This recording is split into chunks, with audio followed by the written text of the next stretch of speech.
নমস্কার। নমস্কার। প্রশ্ন কবিতা রবীন্দ্রনাথ ঠাকুর। মা গো আমায় ছুটি দিতে বল, সকাল থেকে পড়ছি যে মেলা। এখন আমি তোমার সাথে বসে করব শুধু পড়া পড়া খেলা।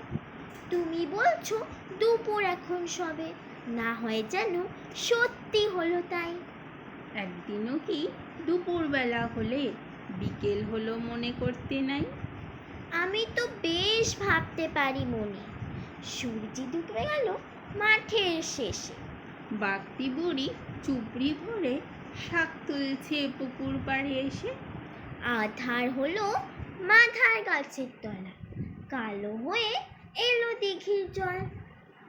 হাটের থেকে সবাই এলো ফিরে, মাঠের থেকে এলো চাষির দল। নমস্কার।